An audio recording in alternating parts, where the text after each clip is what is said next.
Hello and welcome to Switzer Investing. I'm Peter Switzer, and tonight's show we test what I call AAA stocks that have lost their great reputation: Appen, Altium and A2Milk. Now these charts show how highly the market once regarded these companies. Look how they've peaked before the coronavirus came to town and how they're really waiting for a comeback, which hasn't happened at this point in time.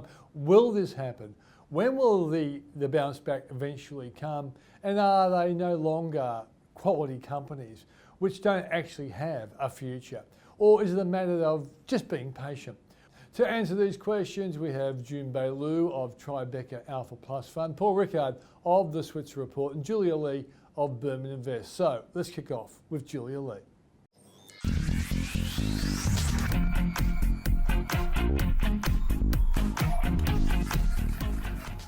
Well, joining me now is Julia Lee from Berman Invest. Julia, great to see you. Great to be here, Pete. So I've introduced this program to look at, three so-called AAA stocks, and they kind of were at one stage of their life, weren't they? Appen, Altium and A2Milk. Everyone thought they were fantastic companies, really copped it because of the coronavirus.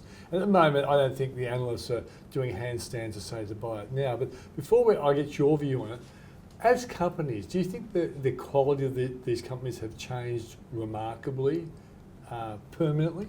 Well, first of all, I think they're three very different companies. So I guess when you're looking at a big share price drop, investors initially often think, oh wow, this is looking cheap. But in actual fact, it's usually looking cheap because something has shifted. So for me, whenever something falls dramatically, the key question I ask is it a once-off?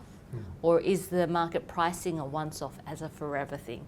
And so if it's a once-off, it's not a problem and it's a bargain and it's classified as a value stock. Now, can I interrupt you there?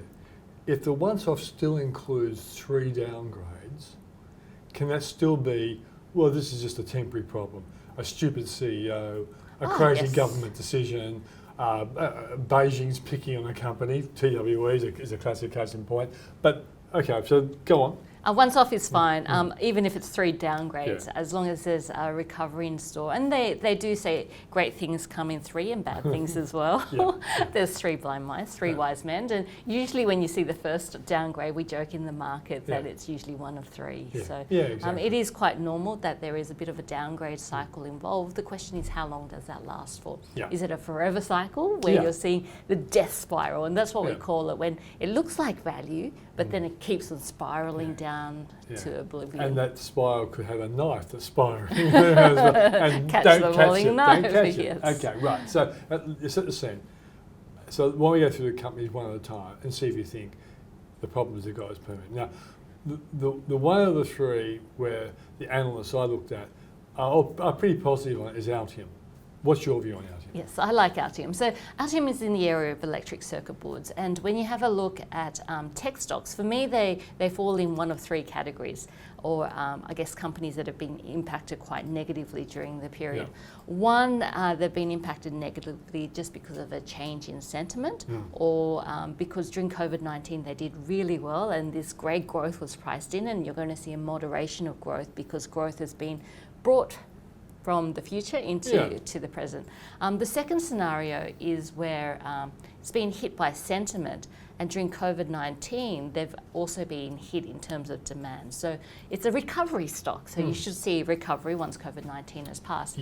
And then the third group is that COVID-19 sort of masked underlying problems, and as COVID-19 is sort of coming to an end or starting to come to an end, that there are problems underneath that the market's now worried about in terms of the business model and the growth. In contrast, let's say a company like Webjet crashed, but lately the market seems to be saying, we think this company over time will get better because international travel will become better. It might not go back to $13, but it's going to be higher than the $1.80 it got to when everything was terrible.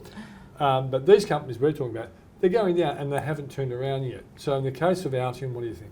Yeah, so I think Altium is one of the COVID-19 affected stocks. So it's a recovery stock. So demand should recover back to pre-COVID-19 levels. And as it does, we should see the share price getting back up. It might not get up to the same multiples that it was previously. And that's only because in a rising interest rate environment, generally investors are looking for companies that are cyclical, so that are exposed to the economy because we are seeing a recovery in the economy. And I think for investors, a key question when it comes to looking at a growth versus a cyclical stock at the moment is where are they going to see the better returns over the next 12 months? Yeah. And given that the economy is bouncing back strongly, value stocks have been in favour. And that's the important point also to make, is that even if a company has a good future, that future could be stretched right out because fund managers want to get into the companies that are going to do well over the next 6 months or so, and they might eventually say, oh, these value stocks are too expensive.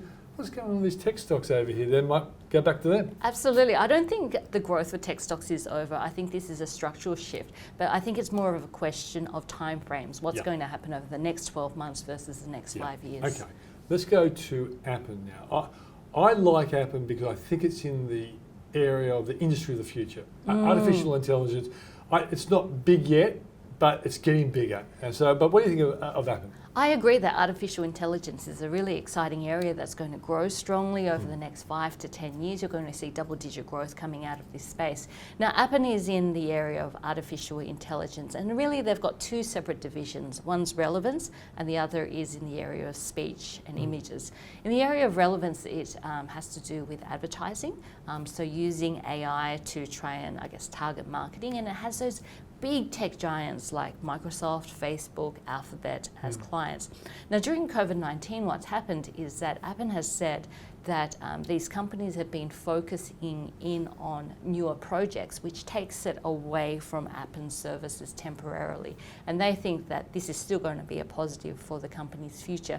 But they've been sending mixed messages out to the market. They haven't been clear in terms of reiterating guidance.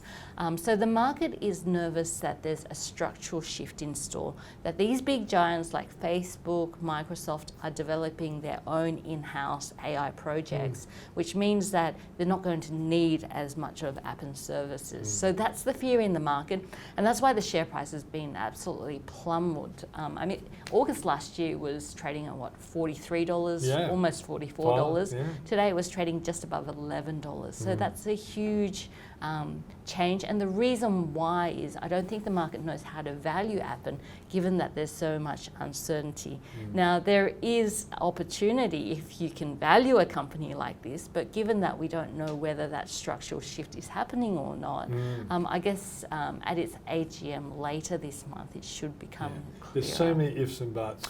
So this one's a betting company, like you're taking a gamble because really the earnings visibility isn't clear here. Right. And the thing is this, it may well come to pass that Google and Facebook do become, in a sense, rivals, but there could be a whole bunch of other companies that potentially could come in and replace them. But at this point in time, we don't know. Yeah, so I almost look at different scenarios, what could happen. The market's wrong, and actually these projects are the market's wrong. in the infancy, and these big giants are going to need more of Appen services, so it's a positive for Appen. Or the market is right, and there's this structural shift, and these companies are going to be not reliant on Appen at all, and Appen's going to go to the wayside, or something in the middle, which is probably the most likely for the time being. It's just difficult to price that scenario. Now, the last one was a company that everyone thought was just best of breed, but in a sense, coronavirus has really taken away a chunk of its business, A2Milk.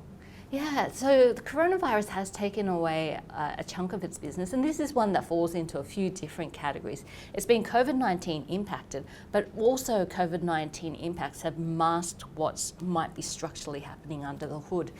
So with A2Milk, they did rely a lot on daigous or travellers to Australia to take back product to China, and that was a key marketing tool. So the physical stores in China weren't enough. Yes.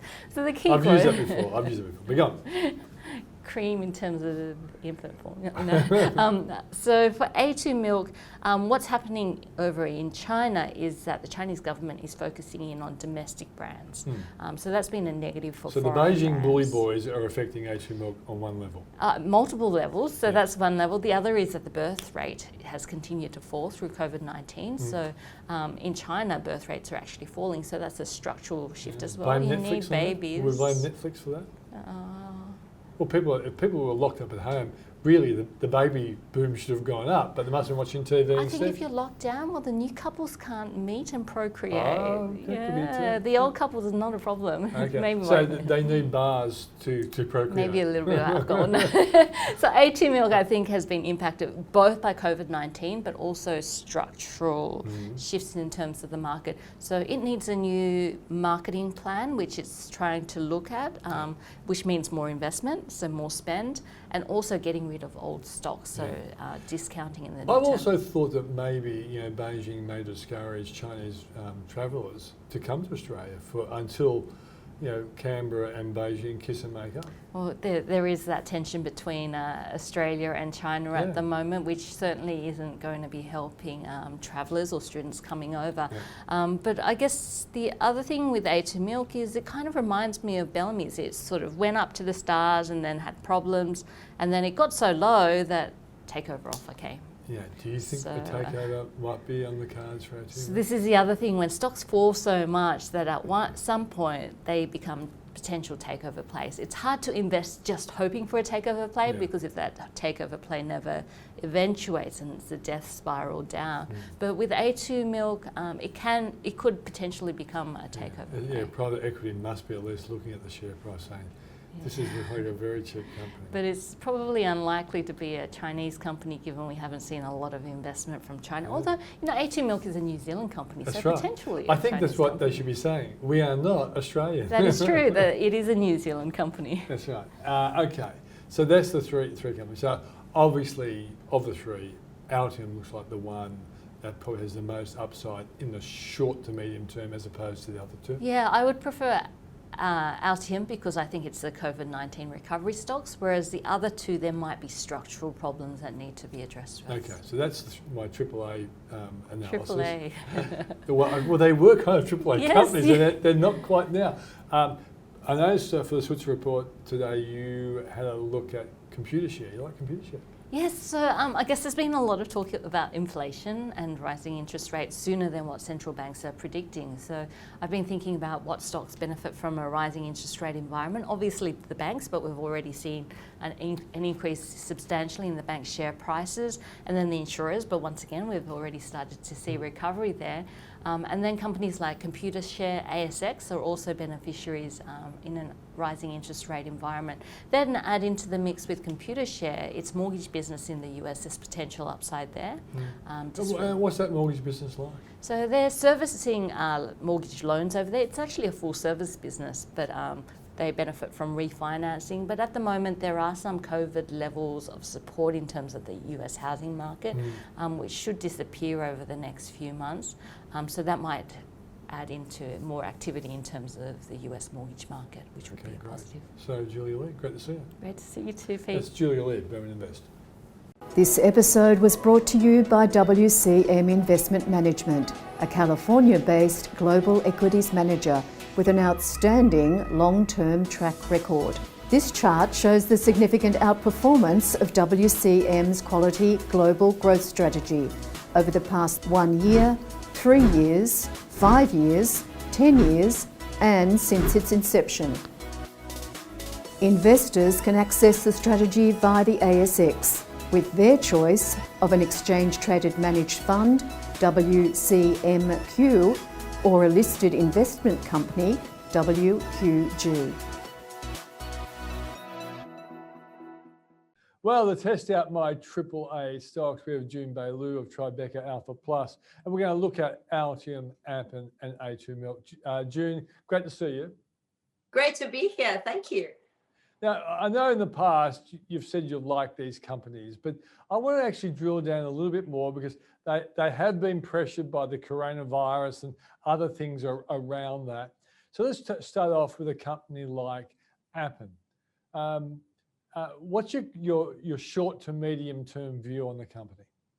Absolutely. Look, Appen has been pressured by the market, well, given the impact of the lockdown and things, so create a bit of disruption to its near-term earnings. So short-term outlook is the earnings a little bit uncertain at this point. The company will have an AGM. It's very likely they will reaffirm guidance, but market won't give them much of a confidence, in terms of the share price. They will have to demonstrate in the next 6-month result and the full year result before the investors will give them back the credibility, which they have lost a little bit given the number of downgrades they have had. So Appen is something that you should look to for long-term investment, but near-term earnings certainly looks a little bit uncertain just because of the speed of recovery and a bit of uncertainty of whether some of the larger players such as Facebook, whether they have permanently cut some of those spending in terms of the relevance.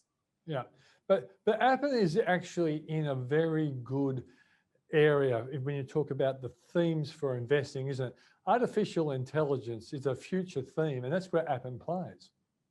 Absolutely. And in fact, in the Australian market, there aren't many stocks that's exposed to that space. So Appen is very few of the company that have that exposure. And but the issue at the moment is really just because the largest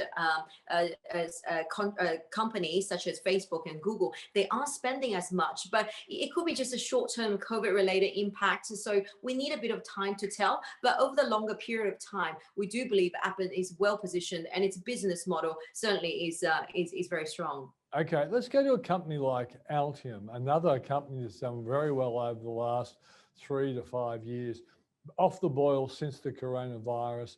What do you think about the future of this company, and when do you expect to see some improvement in the share price? Of course, look, Altium is another one that's been impacted by the COVID because every year they have to have salespeople literally go out and sell some of those licenses. The ability or inability to sell those things has meant near-term earnings being really, really tough. So that's the one that's been downgraded. I think this is a business you do absolutely want to buy on the dip because taking a 5-year view, it is a very high quality business, has demonstrable track record in that space, and our view is that it won't take long before investors pouring back into this stock. Yeah, I looked at what the ratings experts were saying on FN Arena, and all 5 really believe that the price is going up. Even the 1 out of 5 who was neutral on the stock, they had a price target of $30, and coming from about $24, it was about a 30% gain. So it seems to me that the analysts like it. It's just a matter of timing once again. Absolutely. Altium is absolutely something that gives you that reopening theme in the tech space, because most of the tech were beneficiary of COVID-19, whereas Altium is one of them that has really been impacted. Okay, let's go to one that once upon a time you thought was an absolutely fantastic company. Coronavirus once again has challenged this company because there's a lot less Chinese tourists coming to Australia. What's your latest take on the near-term and long-term future of A2Milk? Yeah, we continue to be very positive the long-term future of this business. Look, despite a bit of a near-term earnings hit, there is in the latest update, we knew the earnings were very weak. We knew the downgrade was coming. However, no downgrade is ever priced in. So share price continued to drift lower on the back of uncertainty of how quickly the Chinese market will bounce back for them. And of course, a little bit of management change. Now, that does warrant a bit of caution in terms of management change. We do need to see who will be the next person, how that might run, whether strategy change. So it's sort of just in a bit of vacuum at this point. But balance sheet continue to be very strong, and we do believe the brand will continue to be very strong. It's just a matter of going through that bit of vacuum of who's going to run that piece of the Chinese business and the like. Yeah, because really since the new CEO came on board after Jane Hardlicker left, the share price has really gone downhill a lot, which must be giving him plenty of sleepless nights. Tell us, Jun Bei Liu, what is actually going in China? I'm hearing that local manufacturers are being supported over A2Milk. A, do you believe that? And B, do you think it's more temporary because people can't actually access it as easily as they used to when they were holidaying here and going home with bags full of A2Milk product? I think the temporary component is a very big part of it. The holiday, the students, all these Daigou channel is the main disruption that has created the problem for A2. Now, the other side is, yes, in the last few years, last 12 to 18 months, China has spent a lot of money in marketing and, publicize how great the local Chinese brand is. Chinese government believed that infant formula is one of those things that it should be dominated by Chinese brands. Now, do remember, this is coming off a very low base. Chinese brand went through a few years of quality issues, so they really lost a lot of share to foreign brands. So now that those branding and those spending on marketing is really trying to gain back some of the image damage that caused a few years ago. So that has also created a bit of a shortfall in the demand in the local market for the foreign brands. But look, A2 is still very new in that penetration of the Chinese market. It's really that Daigou disruption, channel disruption, has created a lot of problems for them. Jun Bei Liu, I've heard that maybe A2Milk could be a takeover target from a big manufacturer like Nestle. What do you think? I think the brand, absolutely. Balance sheet is very strong, doesn't have debt, has a very strong cash flow. And the brand itself is well recognized with the Asian consumer. So, we have seen the takeover, the M&A that took place in the last few years in this very infant formula space. And it's got a license into China. So all of that together is incredibly valuable. So we wouldn't rule that out. And perhaps it's something that will take place in the next 12 months. Okay, now obviously in your fund you hold A2Milk amongst all the other stocks. Have you thought about buying more effectively to average down the entry price? Yeah, look, A2 certainly has reached that level, but at the moment, our favorite exposure to that whole Asian consumer is actually Treasury Wine. We bought that stock again was when everyone wanted to sell it, and now the share price has done well, but still we believe it's extremely undervalued as well at this point. Okay, Jun Bei Liu, is there any other new stock that you've added to your portfolio that you'd love to share with us? Look, at this point, we haven't added new ones simply because the share price has been actually quite volatile in the market, which is creating a lot of opportunities for us to buy more of the companies that's been fallen. The likes of Afterpay, we do believe it is a market leader. The industry is ever growing, and for sell-off of close to 30% certainly represent buying opportunity. And then a number of other stocks, things like Zero and others. So we're just cherry picking what's the best quality companies where the share price come to us. I guess as Warren Buffett taught us, be greedy when others are fearful. That's right. Absolutely. Jun Bei Liu, thanks for joining us. Thank you so much. Thank you.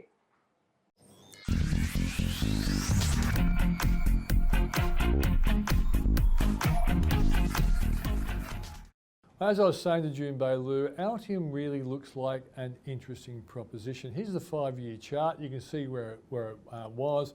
It's now around $24.16. And what I find very interesting when you look at what the analysts on FN Arena are saying about the company, 4 out of 5 have it as a buy or an outperform or overweight rating. Now, the next thing I noticed was that the remaining expert who's really neutral on the company, the company has a target price of $30. Now, that implies a 24% gain, even at the current price. Now, the range of target prices from the experts was $30 all the way up to $37.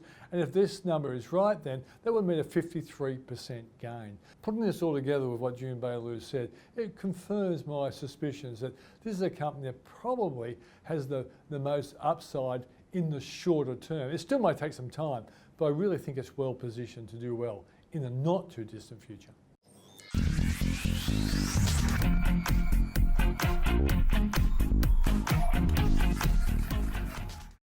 Well, Paul, I've made a little point about Altium after talking about Appen, Altium and A2Milk with Jun Bei Liu and Julia Lee.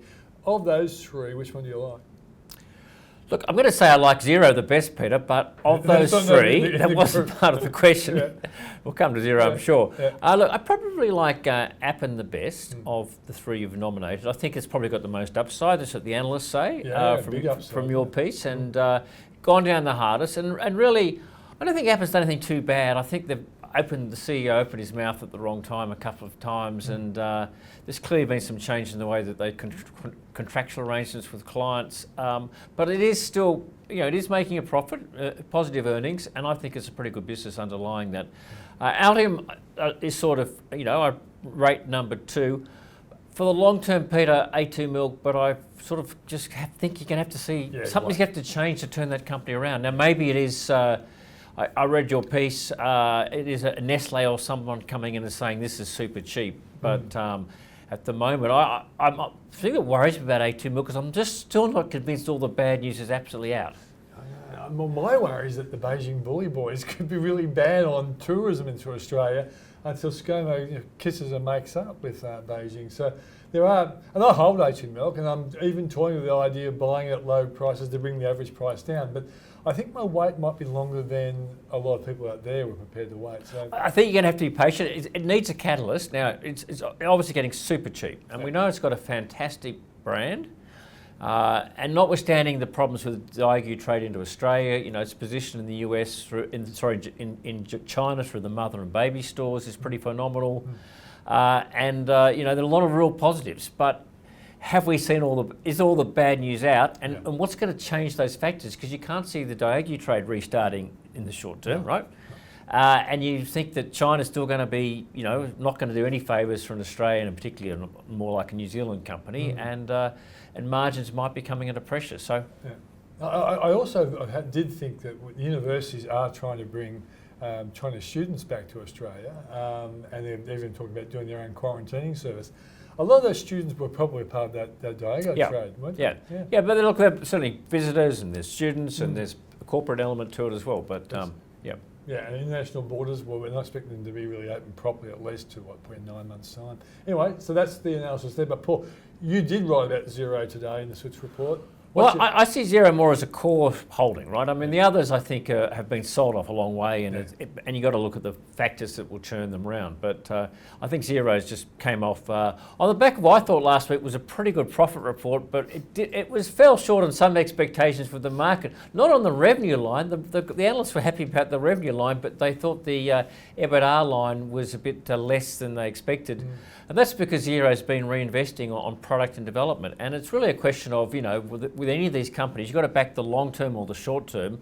If Xero wanted to, it could cut out investing, in which case it would be super profitable. But it hasn't. It wants to reinvest. It's a sign of a successful company. It's exactly what Amazon and those sort of companies did in their early days. Absolutely. And, one of the things I really like about Xero is the accounting software is super sticky. You just have to talk to your accountant once you get hooked on one of these products and your accountant uses it. It's really hard as a business to change. And progressively, as new accountants and bookkeepers come on, they're going for Xero. MYOB used to be there, but MYOB's losing share to Xero. And customers speak very highly of it. The thing that Xero is also trying to do, and it's trying to do what it did into the Australasian market in the UK and the US markets, and the opportunities there. It's a tougher marketplace because it's not a local. And it's got to build distribution, but potentially the opportunities are just as big in those markets. What Xero is trying to do locally is also turn into a small business platform. So you go there for your accounting software, but you also get a whole lot of things like e-invoicing and things around software, bolt-on services that small businesses use. I think that's a little harder, but that's certainly what it's trying to do. But it is investing. So I think it's, of our Australian tech companies, I'd rate Xero as the number one outside Atlassian for any of the tech companies in Australia. And we won't mention that they're really from New Zealand. We won't mention they're really from New Zealand. Their success came when they came here. And they started in New Zealand. I think it's sensational. So it got sold off last week because revenue was up but earnings were down. I don't think that the bounce today. I don't think that's a good enough reason. Now, I don't think you necessarily have to rush in and buy it, but you've got to look at dips. And we're going through a rotation out of technology. There's probably going to be more bad news at some stage. There'll be other dips, and I think that's the time you look for it. And it's really as a core stock. That's what I think is. I'd be playing Xero. And I'm not talking this one up. I've only got a small holding because it's just a balanced part of my portfolio. But I know I've spoken to a really smart guy who's a pretty aggressive short seller. He holds a lot of Xero and he thinks it's going to be a $300 stock one day, but what would he know? He's only a hedge fund manager. That's Paul Rickard from the Switzer Report. If you want to read about a lot of the stuff we've been talking about today, become a subscriber to the Switzer Report. Well, that's our take on the 3 AAA stocks. Altium, Appen and A2Milk. Clearly time is the critical issue. I think everyone agrees that there's still quality companies, but that's what it's all about when you're investing in the market, trying to work out the timing. But I think it's important to know that the companies still have that quality potential. And that means that the share price eventually will rebound. Good luck with that. If you want to know more information about these stocks, have a look at the Switzer report. Just go to switzerreport.com.au. And please, to this TV show, become a subscriber. We want you to be inside the tent when we get special information.